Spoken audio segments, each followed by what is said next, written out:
Hey everybody, so I wanted to pop in because I've been working on organizing my seeds some more. We have not done the soil blocking yet. So it was crazy windy. We didn't get it done last weekend. And I just wanted to show you how I'm organizing my seeds.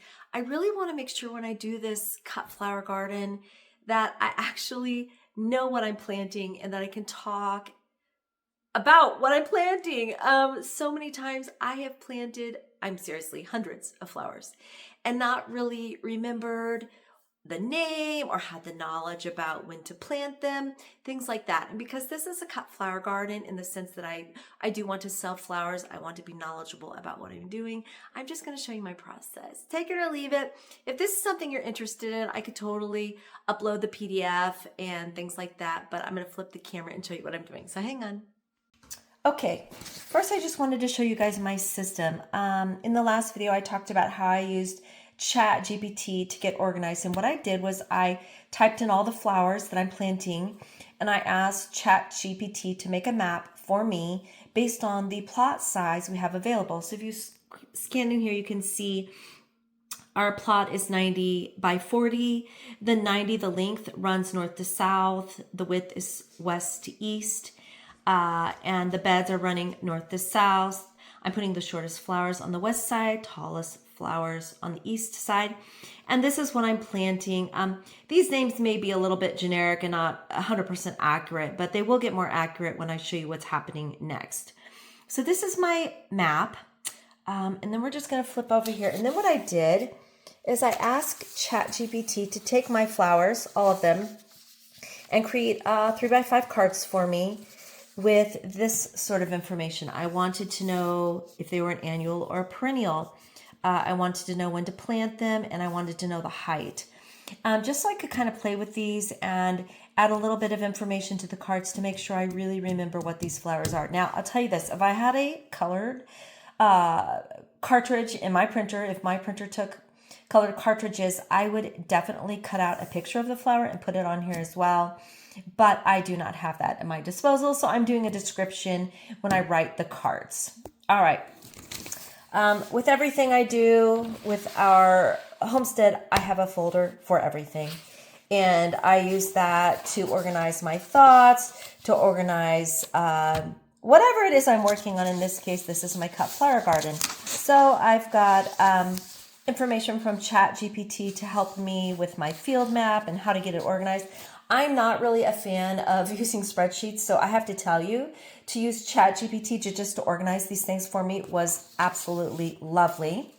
And now I'm going to show you what I've done with the cards. Okay, so again, my purpose is to really have a good knowledge base of the cut flower garden that I am creating, investing money and time into, so that I really am knowledgeable about the flowers I have. Previously I was just growing flowers for myself, for the beauty, for the enjoyment, and now I'm growing them for other people, so it's a little bit different. So what I did is I took all these cards that I had created, and I went through each of these. Because there are no pictures on these, I got online in Johnny's Selected Seeds. I went back in to look at the picture, and then what I did is I wrote down things I wanted to remember. And for this particular one, again, I'm probably butchering the name, Ageratum, not sure how you pronounce it. I wanted to remember this is called Tall Blue Planet. It's used as a filler for bouquets. I used a permanent marker in orange because based on what I have read, it's something you want to plant later. It needs the heat, can't handle the frost too well. And I also put down, even though ChatGPT had let me know planting after last frost and short, I put in the actual height that it shared on the little seed envelope. So you can go through your seeds and then you can get online and add information. And then what I have is I have all these seeds on cards so I can go through and play with my map and make sure that I have them in the order I want them in. For example, something I discovered that's kind of interesting that I did not know. I have calendula and marigold, but oddly enough, based on what I'm reading, and I'm sure someone knows more about this than me, I have 2 calendulas, 2 marigolds. They actually call the calendulas pot marigolds. And therefore, I'm a little nervous about them being a cold, hardy plant, as I previously read, I am thinking they may be more hot, meaning they can't handle frost. So I'm thinking I'm going to plant the calendulas at the same time I do the marigold. Now, again, I could be wrong on this, but this is the process I use as someone who's trying to learn about flowers to get a grip on what I have.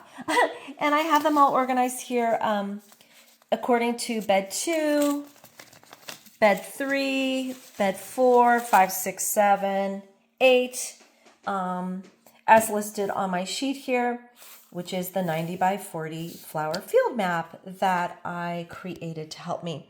So that's what I'm doing. I'm just sharing my in the head thinking, because I think anytime you plan something, it's so easy for it to become a mishmash, disorganized. You don't know what, I should say, I don't know what I'm doing.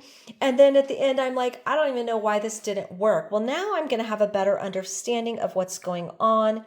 And I am actually going to use a spreadsheet to document when I start the seeds inside. We're going to be doing soil blocking, and I will share that. But this is just my prep to really get educated about the flowers I am planting for my cut flower garden, which is flowers to sell. Anyway, I just wanted to share that with you guys, and I'll be popping back in pretty soon when we start the soil blocking. Have a good day.